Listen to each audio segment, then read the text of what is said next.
الحمدللہ رب العالمین والعاقبۃ للمتقین والصلاۃ والسلام علی رسولہ الکریم اما بعد۔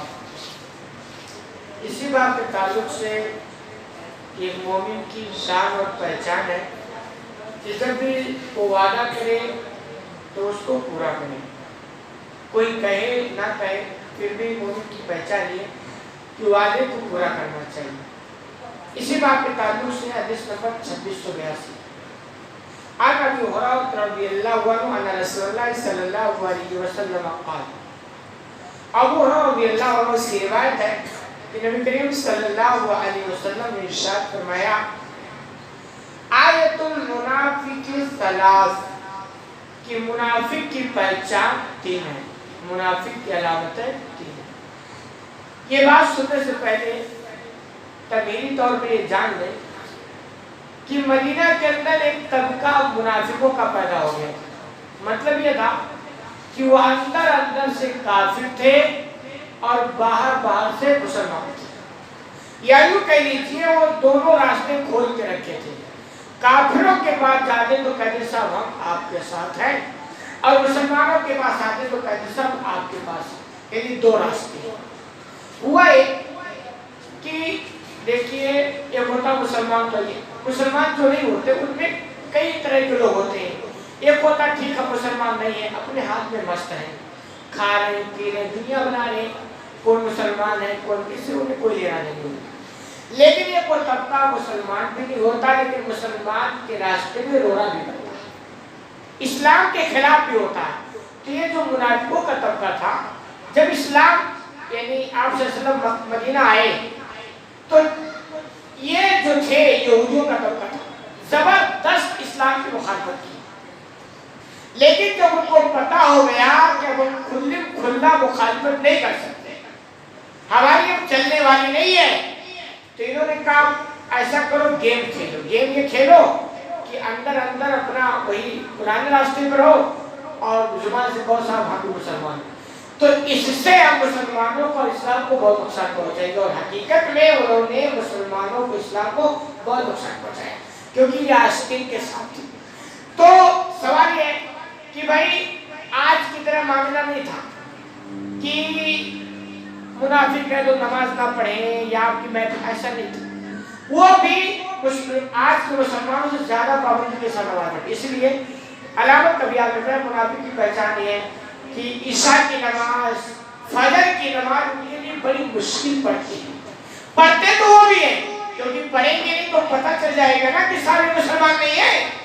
یہ تو آج کے دور میں ہے مسلمان اور نماز نہ پڑھیں، اس دور میں تصور ہی نہیں تھا کہ سارے مومن اور نماز نہ پڑھیں، تو منافق بھی بڑی پابندی کے ساتھ پڑھتے تھے، لیکن عشاء اور فجر کی نماز بڑی مشکل ہوتی ہے۔ وجہ کیا؟ دیکھو جب کوئی کام دل سے نہیں ہوگا نا تو مشکل ہوگا، کیونکہ نماز کا مطلب اب اللہ کے لیے پڑھیں، اللہ کے لیے پڑھیں گے تو انشاءاللہ مشکل نہیں ہوگا، بلکہ اندر اپنے آپ کو خوشی محسوس کریں گے کہ اللہ کی بڑی مہربانی ہے کہ میں اللہ کی عبادت کرنے جاتا ہوں۔ اور جو اللہ کے لیے نہیں پڑھتا نا مشکل ہوتا ہے، تو نماز پڑھتے تھے عشاء فجر میں ان کے لیے مشکل، تو قصر بسر کرتے۔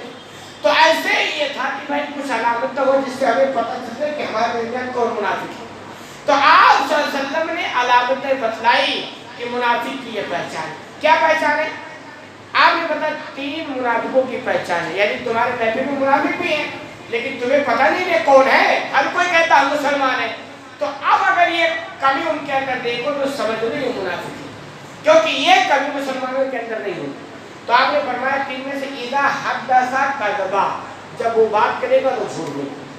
پہلی پہچان کہ جب وہ بات کرے گا تو جھوٹ بولے گا، یعنی نبی کے دور میں مسلمانوں کے اندر یہ مطلب تصور نہیں تھا کہ مومن اور جھوٹ۔ تو آپ نے فرمایا اگر جھوٹ کوئی بولتا ہے تو سمجھ لو کہ وہ منافق ہے۔ اور پھر ان کا فی الدرک الاسفل من النار بھی، کہ یہ جہنم نہیں، جہنم کا سب سے نیچے والا جو طبقہ ہے نا ان کا یہ ٹھکانہ بنے گا۔ اب یہ علامت اگر کسی آج کے مسلمانوں کے اندر پائی جائے تو اس مسلمان نفاق کی تو علامت ہے، لیکن اس کی وجہ سے آپ وہ مدینہ والے منافقوں کو آپ اس میں شمار نہ کریں، کیونکہ وہ تو سرے سے مسلمان تھے ہی نہیں، بس زبان کہتا ہے عملی کوتاہی، لیکن پھر بھی یہ بہت بڑا المیہ ہے۔ وہ المیہ یہ کہ زندگی بھر جو منافقوں والا کام کرتا ہے، جیسے ان کی علامت آپ نے فرمائی کہ بات کرے گا جھوٹ بولے گا، وَإِذَا اؤْتُمِنَ خَانَ، امانت دی جائے تو خیانت کر جائے، وَإِذَا وَعَدَ أَخْلَفَ، جب وعدہ کرے تو خلافی کر جائے، وعدہ خلافی کر جائے۔ یہ تین علامتیں جس مسلمان کے دور میں مسلسل پائی جائیں اور زندگی بھر یہ علامتیں اس کے اندر رہے تو بہت بڑا المیہ ہے۔ کیوں؟ گرچہ وہ زبان سے کہتا ہم مسلمان ہیں، لیکن بس زبان حال یہ کہتا صاحب ہم زبانی مسلمان اور حالت سے تو ہم بھی منافق ہیں، کیونکہ کارنامے تو منافقوں کے۔ ٹھیک ہے بھائی، کبھی جھوٹ بولا، توبہ کر لیا، افسوس ہوا، شرمندہ ہو گیا، وعدہ خلافی کیا، غلطی ہو گئی، معافی مانگا، ڈر گیا اللہ سے، امانت دی، کبھی خیانت کر دیا لیکن توبہ کیا، جس کا خیانت کیا معافی کیا، اگر ہو گیا تو لیکن یہ کبھی نہیں ہو رہا ہے، تو یہ بھی مسئلہ بہت بڑا ٹیڑھا ہے، کیونکہ من تشبہ بقوم فہو منہم۔ آپ زندگی بھر کارنامے منافقوں کے کرتے ہو اور آپ کو جنت مل جائے، کیسے ہو سکتا ہے؟ تو یہ بھی بہت بڑا المیہ ہے کہ اگر کوئی ایک آدھ جھوٹ بولے تو آپ کو منافقوں والے فہرست میں آپ داخل نہ کریں جو مدینہ کے اندر پیدا ہو گئے تھے، جن کے بارے میں اللہ نے کہا فی الدرک الاسفل من النار، جہنم کے سب سے نیچے دھکے دیے جائیں۔ تو یہ ہے، تو آپ نے فرمایا یہ تین علامتیں ہیں جس کے اندر پائے تھے وہ برا۔ حالانکہ حدیث بڑی مشہور ہے، پہلے بھی آپ سنتے لیکن پھر بھی ہم آپ کو بتاتے ہیں حدیث بھی آئی تاکہ ہمیں پتہ چلے کہ ساتھ یہ کمی ہمارے اندر نہیں ہونی چاہیے۔ جھوٹ بولنا آج آپ دیکھیں ایک عام سی بات ہے کہ حالانکہ بہت بڑا گناہ ہے۔ وعدہ خلافی کرنا عام سی بات ہے کہ بہت بڑا جرم ہے۔ امانت میں خیانت کرنا، اب بڑے بڑے دینداروں کو پیسہ دے کر دیکھو اللہ ماشاءاللہ، تو یہ کمی ہمارے اندر سے دور ہونی چاہیے۔ ہمیں آپ سے کوئی دشمنی نہیں، آپ کہتے ہیں مولانا صاحب بار بار یہی باتیں بولتے ہیں، ہمیں آپ سے محبت آتی کرتی ہے۔ ہم یہ چاہتے ہیں کہ کہیں ایسا نہ ہو کہ آپ نماز ہی پڑھیں اور ان منافقوں کی صفات کی وجہ سے کل قیامت کے بعد آپ کا ٹھکانہ جہنم بن جائے تو افسوس ہوگا نا۔ تو آپ ان کمیوں کو دور کیجئے، لیکن صرف نماز سے بات نہیں بنی، نماز تو ہے ہی ہے، نماز تو الحمدللہ پڑھتے، بڑی اچھی بات ہے، ہم سب کو اس پر قائم دائم رکھیں، پکا سچا نمازی بنائیں، لیکن ان کے ساتھ سے کمیاں دور کریں، تب آپ کی نماز میں بڑا مزہ آئے گا۔ اور اگر ان کمیوں کو دور نہیں کرتے تو یہ بہت بڑا کلنک ہے، بہت بڑا افسوس کا مقام ہے، یہ منافقوں کی علامت ہے۔ ہماری زندگی کے اندر ایسی علامتیں نہیں آنی چاہیے۔ اللہ رب العالمین سے دعا ہے کہ الہ العالمین تمہیں کہنے سے زیادہ کرنے کی توفیق عطا فرمائے۔